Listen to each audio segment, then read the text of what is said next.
Okay, excellent. Joining me today is Mr. Gordon Jenkins, all the way from Melbourne, Victoria, Australia. Good Thanks so morning, much good for evening, good taking afternoon. Yeah. So tell me, how's your day going? Well, we were talking before, so this is it's Friday down in Melbourne, and we're touching this. I don't usually, when I say I don't usually work Fridays, I set the boundary so I don't take any client appointments on Fridays. So if I want to work on Fridays, it's me. So it's a great day. It's a great way to start the day. Nice, excellent. So you're a change activator, huh? And it says on your profile you're unlocking opportunities quickly for people. Maybe you could talk a little bit about what you're doing right now. Sure. So I still get called a business coach. I still get called an executive coach. I don't like those names, and the reason I don't like those names is they have a connotation attached to them, and it doesn't really. First of all, it doesn't really represent who I am and what I do, and it's taken me a long journey to get to where I am. Um, Throughout my career, I've always been in businesses or industries that have been changing quickly because of technology, or changing quickly because of competition. So we can touch on why I don't do business plans later. So you've got to be very dynamic in the world, and a change activator, as opposed to a transformation change person. A change activator is activating, enabling change, but enabling change in a way that takes people along the journey. Um, it's using technology, yes, but it's also about customer expectations rising, and it's about making sure we identify and we take advantage of the opportunities that are directly in front of us. And that's what a change activator is. A change activator is always asking, why not? So we always used to ask about why, and change activator is about living life curiously. It's about saying, well, why not? Because when people say no, or people say, well, why do you want to do that? Well, why not? I have this theory. As long as it's not illegal, as long as it's not going to damage your brand, as long as no one's going to die, then why not? Right? That's what a change activator. Change activator is about accountability. It's Okay. about efficiency. It's about getting Mhm. things done. It's about tangible actions. It's Mm. the way that you align the business outcomes and the personal aspirations. Okay, because I mean I've always been on the transformation side because so many times that people are looking to make changes in their lives and feeling stuck and lots of times that they want something different. So that's a different way to look at it, I guess. A different. Yeah, and I think it might, the I try to get away from using buzzwords, and because sometimes it damages our reputation. Even though your reputation is 10, 15, 20 years old, everyone starts becoming a transformation expert or something else, or becomes a resilience expert without actually having any story behind it. So it's not just about when people say, well, why are you a change activator? Because I can demonstrate. It's not because I've got certificates on the wall. I don't. I've got paintings instead. I've got experiences, lots of experience through life, and I've got lots of experiences with clients where I can demonstrate how the change has been activated and what the outcome has been and the positive outcome. We do very much the same. It's about going to bed a better human than when you woke up in the morning. That's what it's about, right? And if we keep on me being a better human when we go to bed than when we wake up in the morning, then we've activated change, we've activated a transformation. Yeah. So it's very growth centric then, I There we guess. go. I'm not a. In fact, I've just had a conversation with someone on Is that LinkedIn. another buzzword? It is. No, it is. I've had a conversation with someone on LinkedIn who didn't think there's any connection between what we do, and they are very much an operations focused person. I'm not an operations focused. I'm a very growth focused person, and that you build the operations to fit the growth. So I thought there's some synergies that we could work together, but they said no, and I went, well, fair enough. I'm not gonna worry about their, their no is their limiting belief, and I'm not gonna stop my me moving forward because they're not ready. Um, so yeah, so we do very much. I think we talk the very same language, and um, people often talk about how you who are your competitors and what they deal with. And I say, if someone's ready for change, if someone's ready for transformation, it's not about who your competitors are. It's about who the best fit is, right? And not who the best fit is for you, but who the best fit is for them, because it's always about them. It's not about you, right? We will get people from A to B. It's just that and it won't be a straight line. It'll be a wiggly line. It's just about what they feel better with. Right. Yeah. Yeah. I'm with you. That's great. I like that. Well, how did you get into all this? I mean, how did you get started with everything you're doing? How did I get started? I haven't really got into it. I think being a so I'm very people curious. I'm very people oriented. So I'm very curious. Um, I have four values that I live by. They are accountability, authenticity, connection, curiosity, and adventure. And I'm very curious about people, and people have always enamored me. And through school, I was very dyslexic at school. I couldn't read or write, but I was very maths oriented, a bit like a Goodwill Hunting. But the system said I was thick, so they put me at the bottom of the class because the system only had one way of going forward. Like a business plan only has one way of going forward. And as I've come through, my family had a big family business, a bit like Radio Shack, um, and I've always been curious about what makes a customer motivate, what motivates a customer to buy, and how you get create value. And that's carried all the way through my business I've worked in the corporate world. Um, and like a lot of people, went to school, went to university, went to got the corporate job, worked for big companies like UBS and Merrill Lynch and people like that. Thought my world was going to be in the corporate world, and then suddenly something hits you in the face. And for us, it was my wife had a life-threatening illness, so I had to stop work and become a full-time carer. So you suddenly realize that the loyalty goes out of corporate world. This thing that you may want to work from home doesn't work. Well, lo and behold, it does work. Uh, um, and I fell into it because a friend asked me to come into work and sit down and sit in his management meeting and have a chat. I did it, and then afterwards he said, "Well, can you send me your invoice?" I went, "What do you mean?" He said, "Well, you've given us some advice." I went, "Oh, you pay me for this?" And he goes, "Yeah, of course." I went, "Okay." So I went home and rang up a few mates in the coaching industry. And I said, "How much do you charge for 3 hours?" And they went, "This, and this." And I went, "Well, I'm not getting out of bed for that." Um, so I doubled it, and he paid it. I went, "Okay, there's my bill." Right, I best put something. I best, I best put a product around it.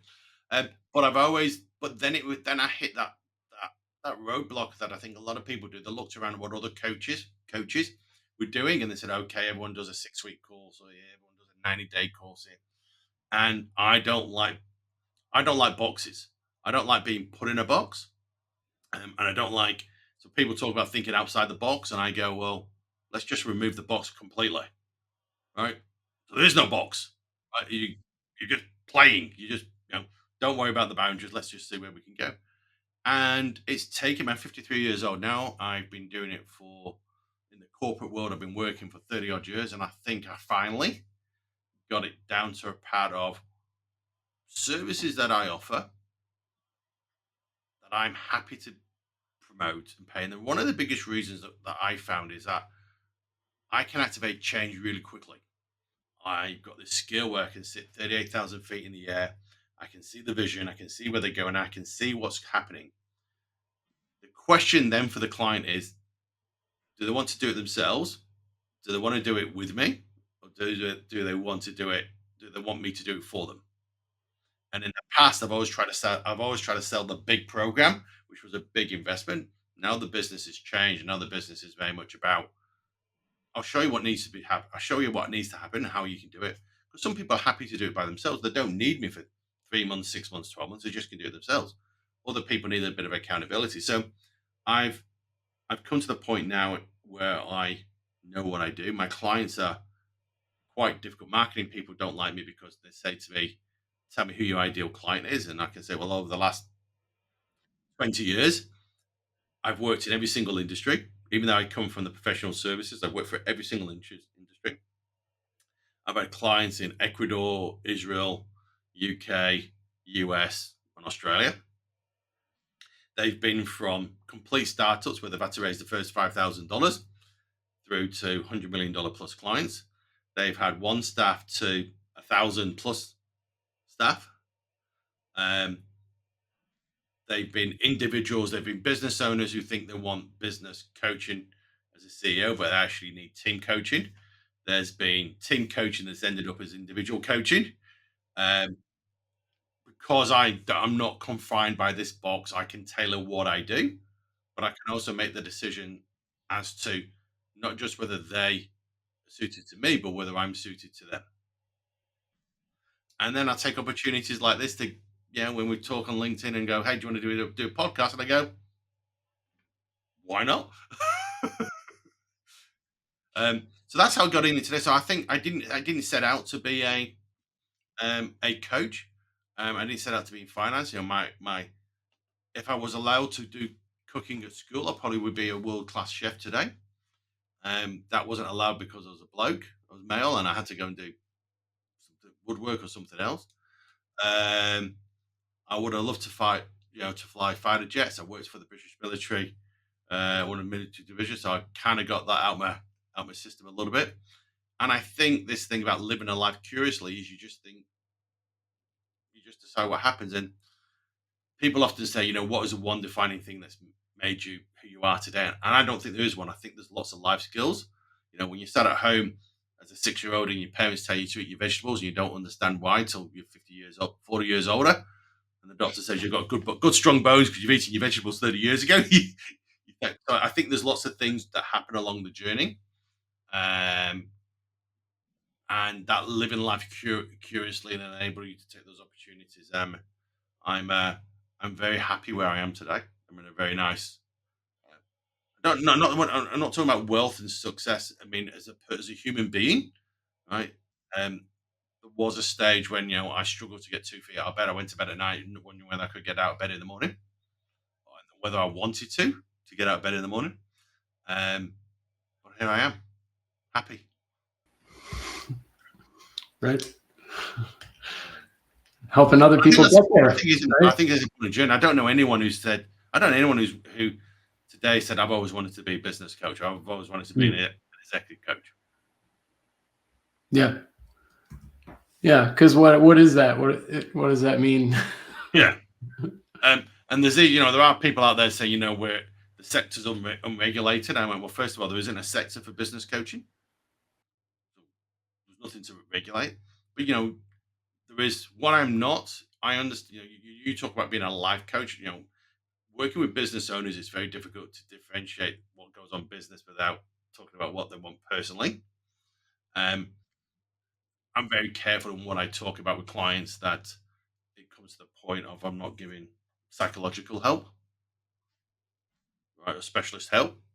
Um, but I'll have a coffee and a conversation with anyone. Why not? Right.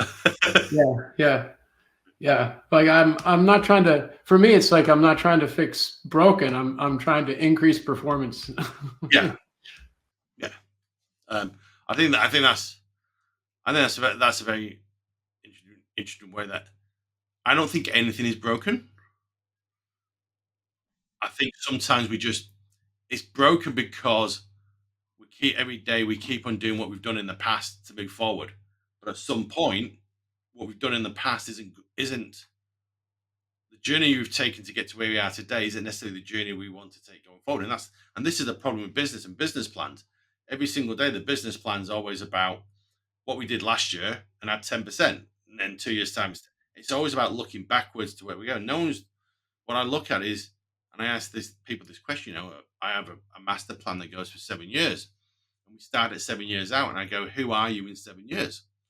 And the natural response I get is something business focused. I'm going, no, who are you is not about business. Who are you is who you are as a human being. Because once we know who you've been, the human being you want to be in 7 years, we'll work it backwards. And then you've got two choices. You can start living today, who the person you want to be in 7 years, or you can carry on living who you are today for the next 7 years. And so when they say it's broken in the sense that the systems and the processes you have in place today don't fit the aspirations you've got going forward. It doesn't mean they've been no good. It's just mean they've reached their expiry date. Yeah, you want a different result. Yeah. I like to say there's no such thing as failure, there's just different results.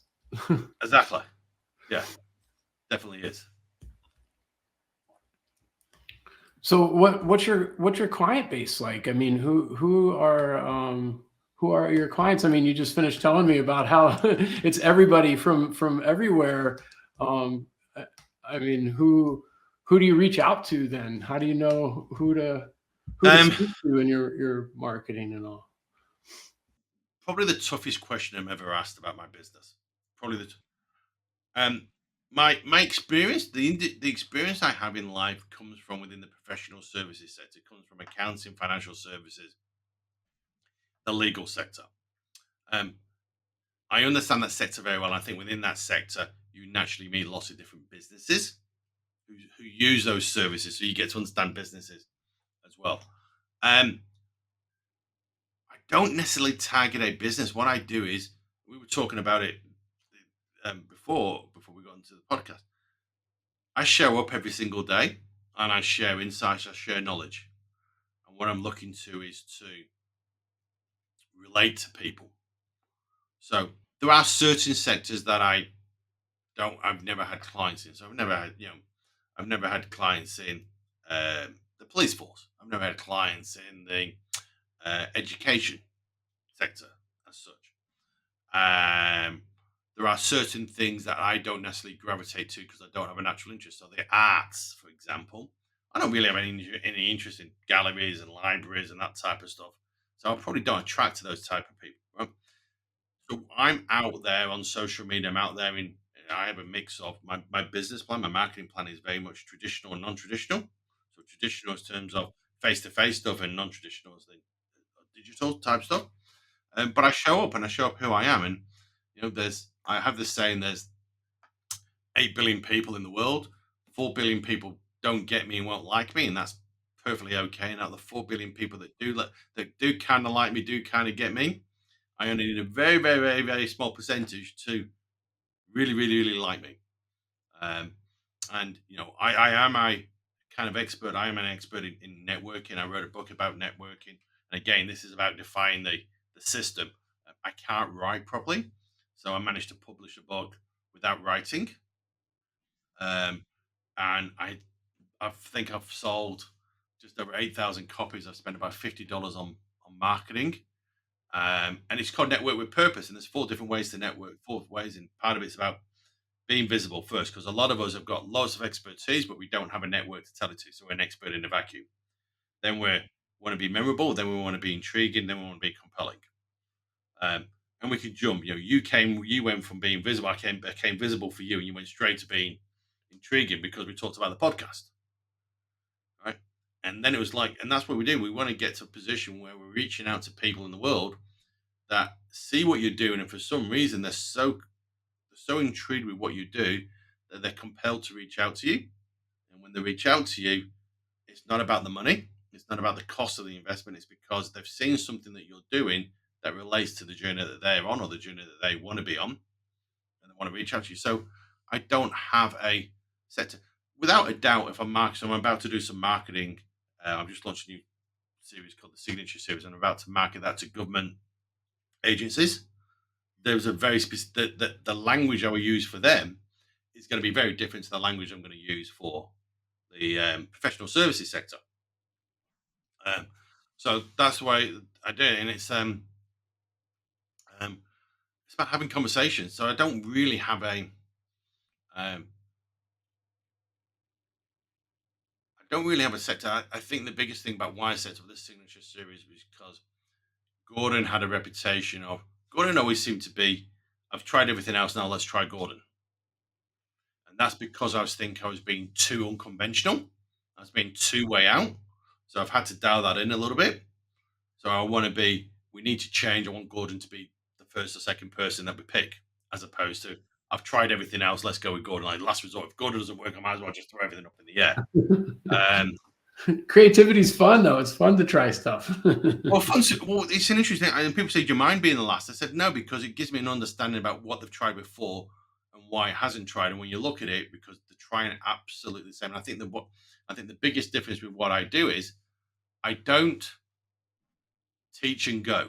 So this isn't about sitting in a classroom and teaching and going. It's not about doing a certificate and after the certificate you go back to your desk. What we do is very, um, what we do is very live. So we do the strategy, we do the implementation, and we reward. So I talk a lot about review, reset, react, and reward. One thing people don't do in life is reward themselves enough. You know, so I say to everyone, have you actually sat down and worked out? Everyone's got to a journey, and they've gone through. It's like snakes and ladders, ups and downs to get to where they are. But if they actually stopped and go, you know what, I'm actually in a good place, and they actually rewarded themselves for where they are today, and they actually got up in the morning and said, today I'm going to pay myself $1. And at the end of the day, you go, you know what, I'm going to pay myself $1.10 today, and have they actually gone out and rewarded themselves for that $1.10? As a business owner, right? No one rewards you. No one pats you on the back and says, "Well done, Karl. Here's an extra X thousand dollars as a bonus." No one says to you, "Well done, Karl. You can have another week, or I'll pay you some. You get another week's holiday." When does so? No one's. So it's got to start. You got to look in the mirror and go, "I need to reward myself." So every 2 weeks, myself, my wife, and I, we have a date, and it's called our reward week, my reward day. Um, and it's a great way to sit back and go, no matter what goes on in life, we're doing a good job. We're okay.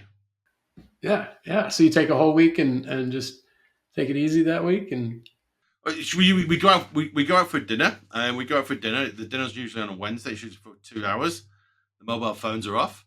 It's limited to $100, um, and we just sit down and we just talk to each other and do stuff. So, like my wife, she's got a nice contract. She's a certified resilience coach.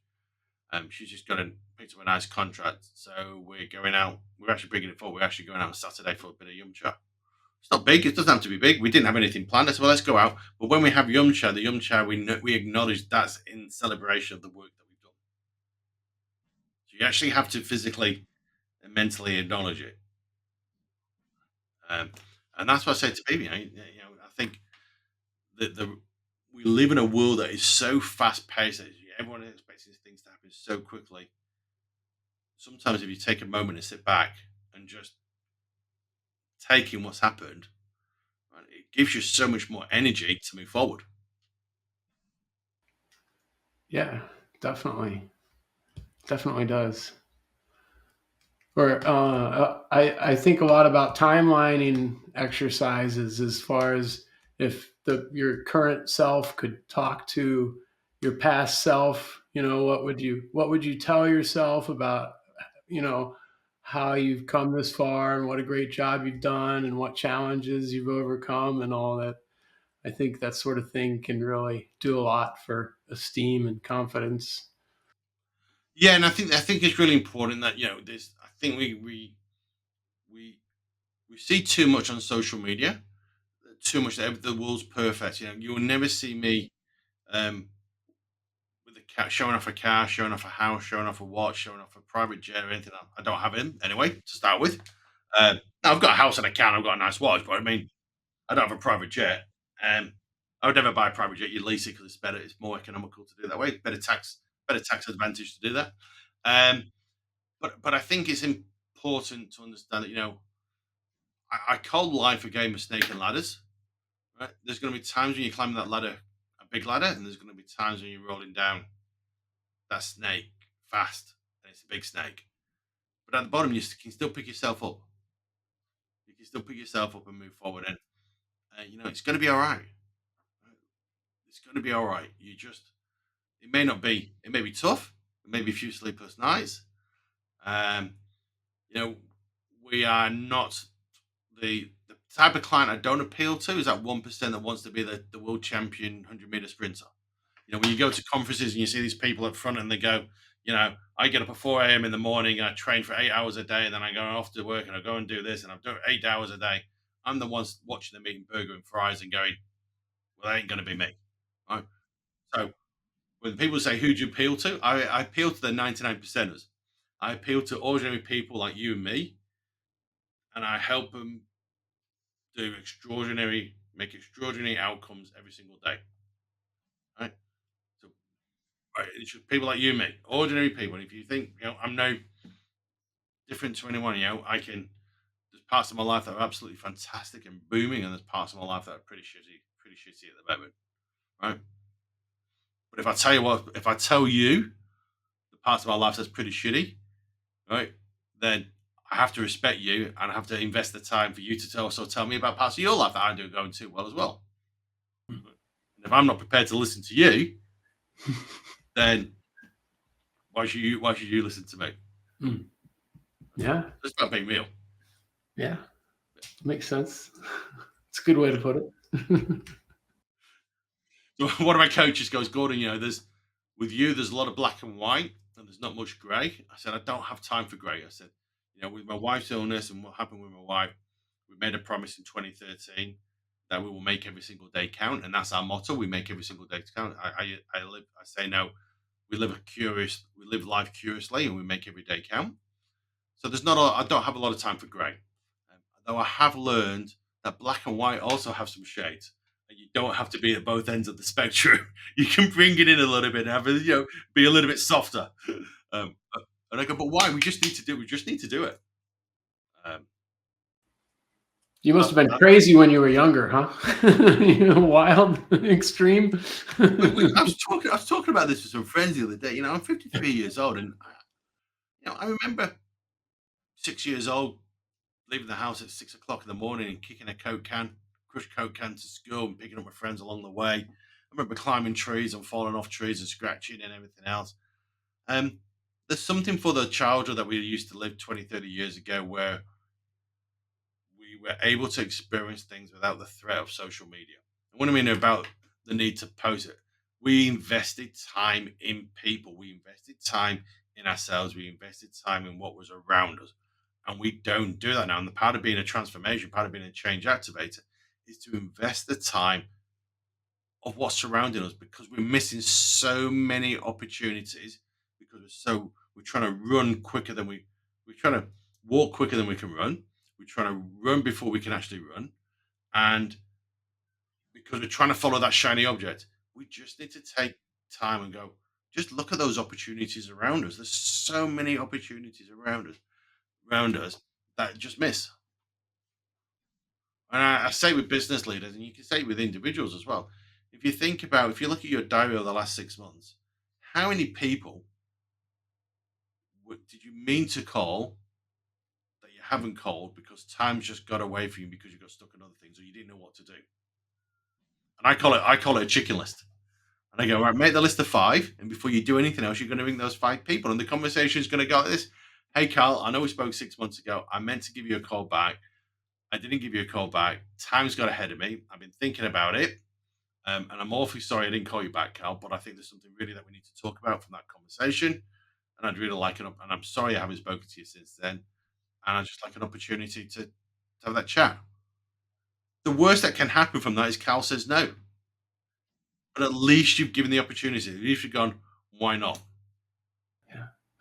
I've thought about doing something like that. It happens too fast. There's too many people in your life that you end up not hearing from anymore. And so it sounds like you've done this, and it's made a big difference. It's made a big difference in my personal life and in my professional life. And I've got a checklist today for the new signature series of people I want to talk to. And this comes back to the why not opposed to the why. We are scared of what may happen. Well, that means you're going to die with the words "if only" written on your gravestone because you don't know what's going to happen. You've got to take that. You've got to take that opportunity to move forward. You've got to take that opportunity to go because the worst that can happen is Cal's going to go no. But I can tell you what, Cal's going to put down the phone and go, I said no, but shit, that must have taken a lot. That's taken a lot of courage because you're thinking about you doing it and you're going, I can do it. Now, in today's world, they go, I'll send you an email, I'll send you a text. I said, no, you pick up the phone and you call them. I said, why? Because it's too easy to send an SMS or text or an email. You pick up the phone and you actually have that conversation. Now, you can have that conversation. You can say, hey, sorry I've missed you.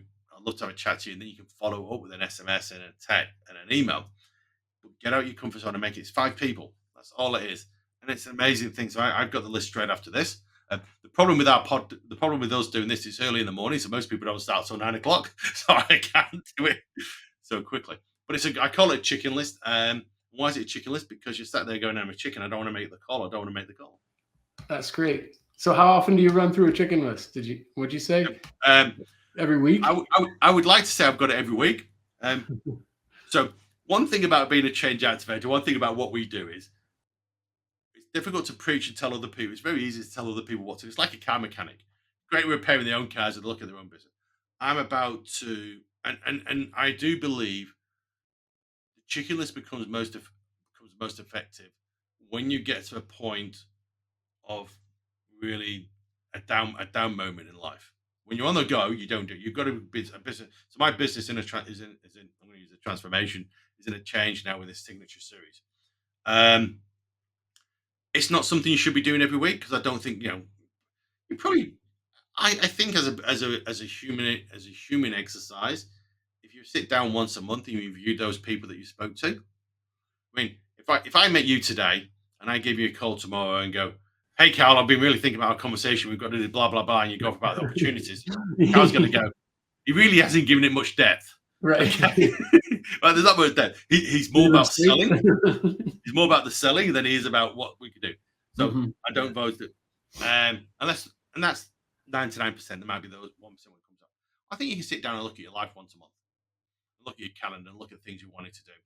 And that's about calling people. That's also about people doing things to say, about your personal stuff, about you want to lose weight, you want to lose, you want to eat properly. I've lost 6 kilos now, or 6.5 kilos in 4 weeks. So I always start my health regime at the beginning of mid-December, and I've come to a point in my life now where um, not that I don't have any choice. If I want to live, be with my wife for the next 10, 15, 20 years, I've got to change. So my chicken list was listening to my psychologist and listening to my doctor about actions I'm going to take, and putting it out there as well and telling people what I'm doing. So your chicken list you can make your chicken list to be, again, the chicken list started off as a phone call, 5 people you want to call, but you can modify your chicken list to be whatever you want, about living healthy.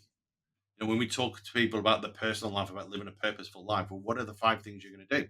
4 things you're going to do this week, this month, and be accountable to it. And if you haven't done it, why haven't you done it? And then to say, hey, Karl, I haven't done it 1, 2, 3, and I'm going to do it straight after this call. I'm going to send you a WhatsApp message and tell you what the outcome of it is. Accountability. As soon as it's done, you feel great. But no matter how good you are, no matter how good I am, the individual has to have the deep desire and the will to do it. If they've got the deep desire and they're prepared to take the first step, if they're prepared to take the first step forward, then I'm prepared to take that step with them, and I'll be with them, in front of them, behind them, beside them, all the way. But I'm not going to do it. I'm not going to make the first step. They have to make the first step. Yeah. Yeah.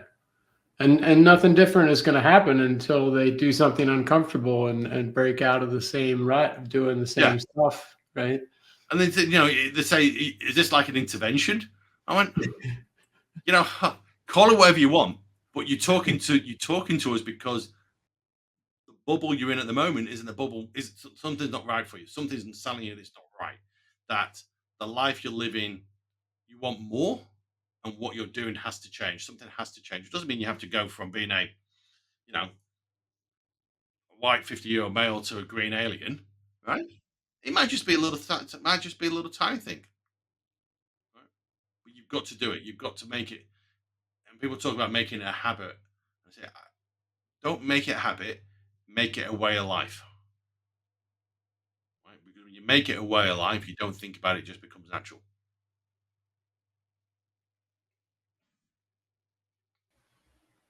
Kind of be the result you want to have. Yeah. Sometimes in life, it's not. I think life's really simple. I think life is really, really simple. Yeah. As humans, we stuff it up.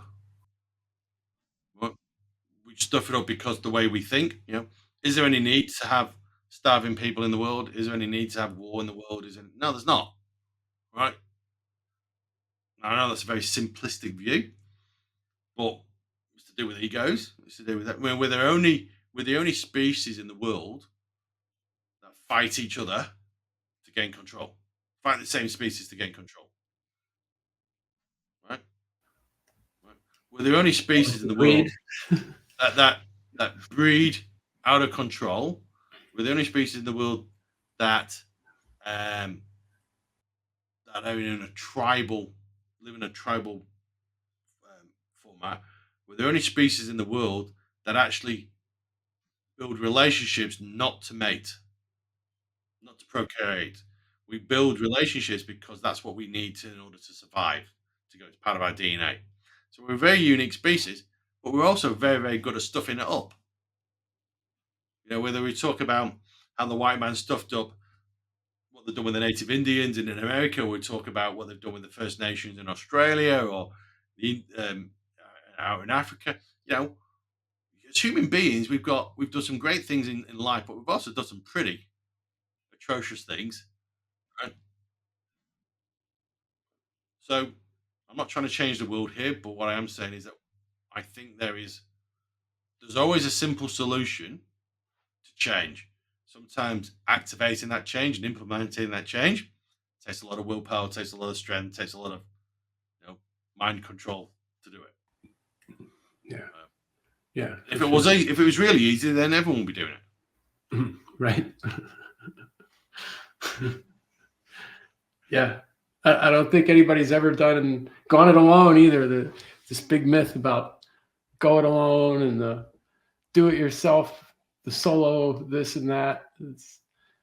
Everybody needs support, I think. I always say to me, no matter how high you're climbing that ladder, no matter how high you're up on that ladder, always remember to look down and remember those people that either built that ladder or are holding that ladder for you to reach the top.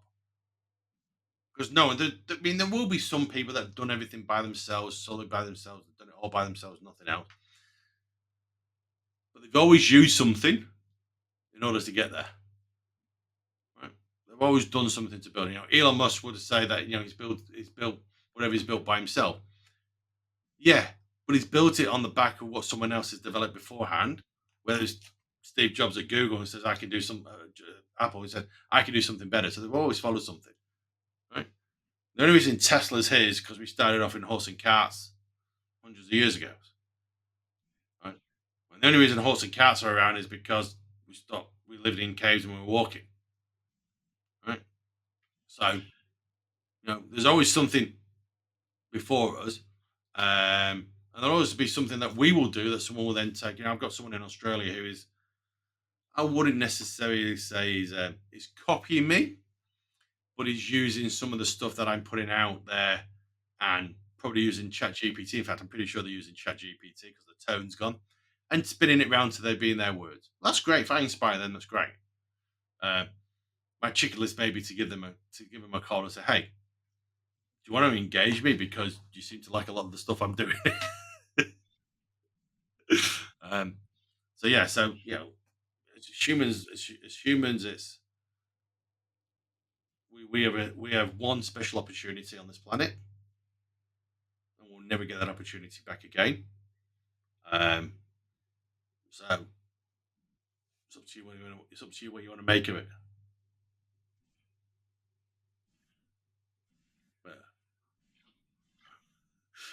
sounds quite sad that, but it's not. But it's true. I mean, it's quite deep. It's one of the things I've learned in the last couple of years is, especially the last 12, 18 months, is to bring a little bit more spiritual thinking into my business, into my life.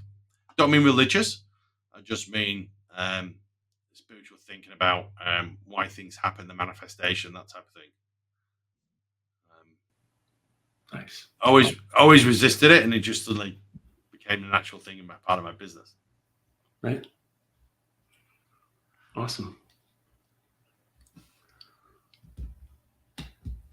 So, is there anything else you wanted to add about, maybe about where you're going this year in business and what you're working Yes. on, your projects So on? yes. So this year I've launched something called the Signature Series. So uh, the change activated me. We talked about being a coach and what a coach does, and you see these products of 60 days, 90 days. Um, After much messing around, an investment of time, um, Facebook's not for me. I'm a LinkedIn and a human person. That's what I do. And whilst my business has grown the last few years, it hasn't been fulfilling enough for me, and that's really important to talk about. I talk a lot about what does success and what does wealth mean, and wealth is not for me about the money. Wealth is about experiences, and I feed off people. I feed off doing things like this. This gives me great strength. This gives me great strength because I go, well, out of the 8 billion people, there's at least one person called Karl who gets what I'm doing, right? So I must be. That's all right, right? So someone's gone, yes, that's great. How done? Um, and the signature series is really about um, it's more workshops and one-on-ones. And I've learned one thing I have learned in business, and I'll say to anyone that's in life, is what you do in life, you can't replicate like for like virtually. So if you're going to be in a meeting with someone and you're face to face with them live, face to face, you have it's different to us being on StreamYard. Right? There's different things that's happening. And I think a lot of people in life have taken what they've done in life and try to put it directly into business. And I've tried to take what I've done from stage and what I've done in workshops live, put it into digital format. And it's not worked. Um, Okay. Hmm. it's not worked for Gordon, and that's the most important thing that I'm not happy doing it. Okay. I, I'm not happy about how I'm coming across and what I'm giving back because I want to make sure people are giving value. I'm also very keen that when people invest in me, they invest knowing that there's no upsell. Mm. Right? The upsell is if you decide that you need me to be in your life further, not because you bought something and you have to then buy another thing and buy another thing. Right? If you buy this car works perfectly well, and you can drive it out of the showroom and it'll take you from A to B. Right? If you want the added extras, we can put the added extras on, but you don't need the added extras to get for what you're buying. So the signature series is more about. There's two things that's happening with the signature series. One is about um, being more visionary, working with more visionary teams and leaders. Um, it's also about bringing some fun back into their life, um, and about who Gordon Jenkins is. And you can't see it from here, um, but I've got a. Well, you can see it. I've got part of my life carries. I've got a plastic duck. Right, Bamfi. He's a plastic duck. He goes everywhere with me. I've got a bit of a tattoo. You can see that. And that's to remind me. That reminds me all the time about every day counts, making every day count. It also saved me from jumping off a bridge, and I tell a story about how why I got to that moment. Because I thought that was all I could do for my wife because I found it so difficult to get a job because I was white, male, and over 40. And whilst I was the best expert, I wasn't female under 30, etc. So there's positive discrimination, and absolutely, I'll tell a story about that. But I also wear mismatched shoes. So I've got blue shoes and they're mismatched, and you can see them, right? Um, so I'm a bit unconventional, but the thing is that it creates intrigue and it creates a bit of fun because when you go to conferences, when you go to workshops, you get water bottles, you get pens. You never get a rubber duck, right? And if you put that rubber duck, and we'll send you a rubber duck because the rubber duck's all over the world. I'll get you. We'll talk offline. You get me address. I'll send you a rubber duck, and I can guarantee you can put that rubber duck anywhere at home or in your office. The first person will walk past and go, "What's with the rubber duck?" And straight away, you've created intrigue, and when you create intrigue, then that person stops, and it gives you a moment to have a conversation with them. Right? And it's not about selling Gordon Jenkins. It's about creating intrigue. That it's about making every day count. And you can ask the question, so how do you make every day count? And they look at you going, what do you mean? Well, how do you wake up in the morning, pay yourself $1, and how do you make sure at the end of the day you paid yourself $1.10? And it's absolutely okay to pay yourself 90 cents. It's absolutely okay.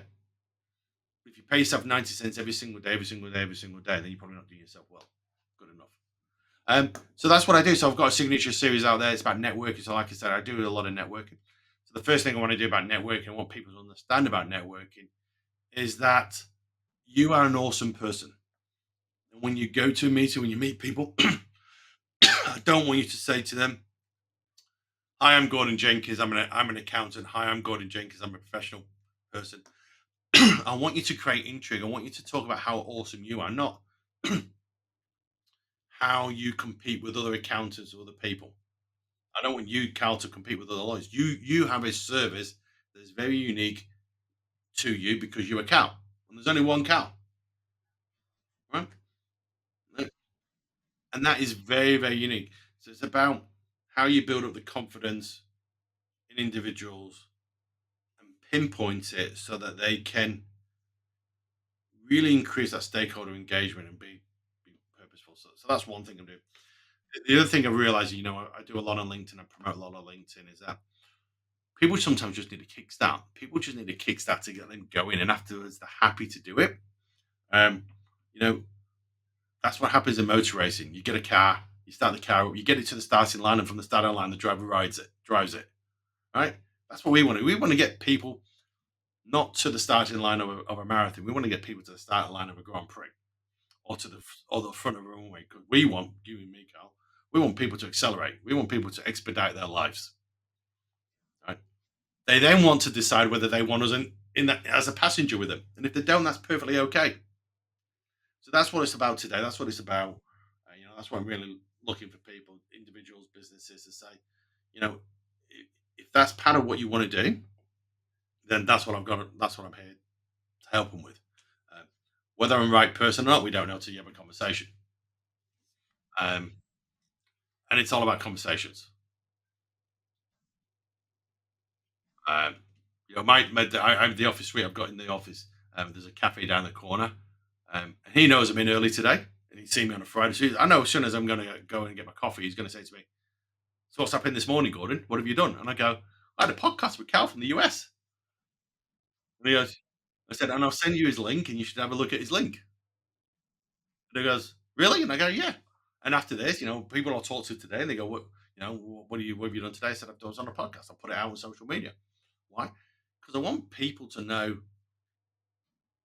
there's more in life than me. There's more in life than them. There's people out there that are willing to. I'm going to use the word help because I don't know what other word to use at the moment. Or support. There's people there to support other people grow. There's also people out there ready to sell to people to help them grow. But I like to come from the first point of the first thing I want is a conversation, because I might be able to help you without actually selling you anything. Right? And the sell comes because you want the sell, not because I want the sell. Now, one of my coaches disagrees with that. One of my coaches goes, "You've got to get that 7-minute conversation. You've got to make sure you get the sell at the end of it." And I go, "It's not me. Right. It's not my DNA." Yeah. Um, you probably won't be my coach for very long. um, I don't. We got on the call. You can ask me absolutely anything you want. And there's nothing off. There's nothing off limit. It's been very rarely do I do a podcast with other coaches, people in the similar market, because people think uh, we're competing. We're not. So let me ask you a question. We didn't know each other. You jumped on the call and said, let's have a podcast. Let's do a podcast. What is it? What is it you want to bring to your network and your clients from doing these podcasts? I want to lift other people up and give other people a spotlight, and um, help other people find each other, help people make connections with each other. And I think making those connections changes people's lives. Just having connections throughout the world and in my life has made such a huge difference for me. It simplifies problems. It makes things possible. So I want to bring that to other people. And so this is my channel. No, we talked about the whole thing about the podcast, how you have a team behind you to actually put it together because you're not the expert; they're better experts at this. And I think this goes back to what you said. That is absolutely fantastic, Karl, because it comes back to that chicken list that you're going to have your listeners in your network, not your clients, but your ecosystem, your network, listening to this. And what I say to them is, remember that chicken list. You've listened to Karl, you get to know Karl. Just pick up the phone and say, Karl, can we have a chat? Send him a note and say, have a chat, because that's what it's about. Because if you're listening, then you're intrigued. Right? If you're listening, then you're intrigued. If you come back more than one, you're fairly intrigued. If you come back 3 times, you're very intrigued. Right? But something is said, I haven't picked up the phone call. And what we both say, Karl, is you're in a very, very safe spot. Pick up the phone and have a conversation. Because why not is a new why. You do not want to die and put, if only I've spoken to Karl on your gravestone. You don't. That's great. I love it. And if Karl's not available, send me a note and I'll send a note to Karl and go, Karl, you're not available. Right, get your chicken list ready. You're going to call this person up.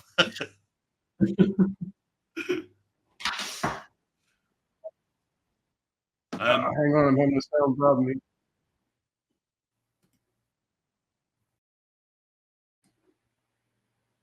That's All it. right. All right. Cool. Sorry about that.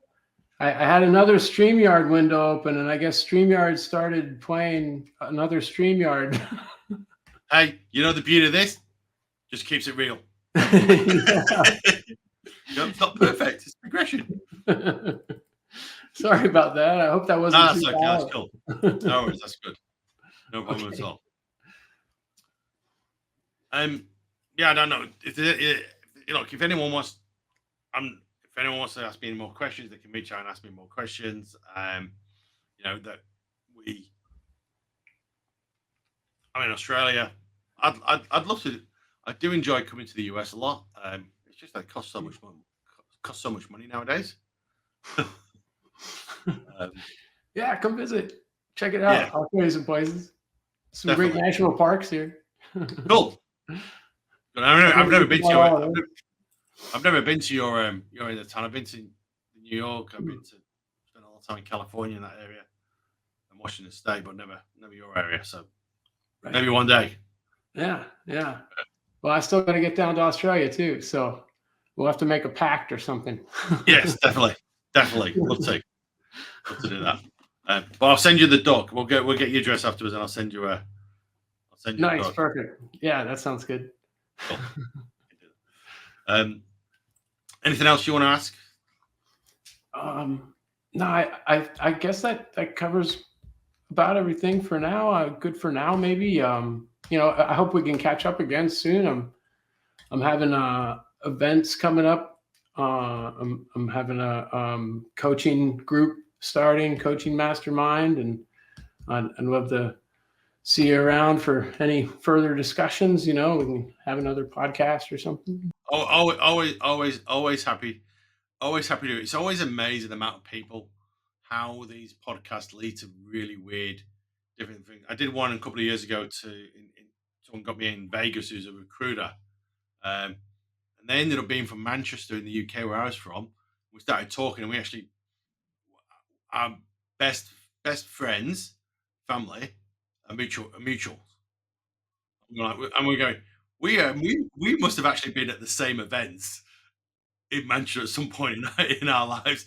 So you actually never know where the conversations go to. I was up in Far North Queensland before Christmas, and I was going where the cyclones were, the tornadoes were, and I was in a pub having a drink with a gardener who's from Manchester, and he brought his mate along. I went to school with Andy. I haven't seen him for 40 odd years. Didn't know he's living on the other side of the world. Mm-hmm. So there's all these different things that happen when we just go, you know what? Yeah. Will you get on a call? And I go, why not? Yeah. Why not? Just by having that conversation. By having that conversation, you never know Hmm. what may go on. Yeah, yeah, absolutely. Good I am stuff. going to, before you go, I'm going to take, if you don't mind, can I take a quick photo? Oh yeah, yeah, of course. Because I'll put it on I'll put it on a LinkedIn. I keep on forgetting to do this on podcasts, and I go, well, why don't you do it? And I go, I forget. Oh, that's a picture of me. I don't want Let's see. How do I? to do that. My friend always likes it because that photo at the back, that one, Oh yeah. it's a place in Australia. It's Aboriginal land. Beautiful. It's a photograph, not a painting. He's a photographer. Right. Found out over COVID that he takes great photos. Yeah, I guess so. Great. Yeah, that's cool. Alrighty. Thanks so much for taking the time, Gordon. Karl, thank you. I want to thank you so much. I want to thank you for reaching out. I want you to thank you for turning the LinkedIn conversation that I was aiming to give you to turn it around and get us to where we are today. Because I think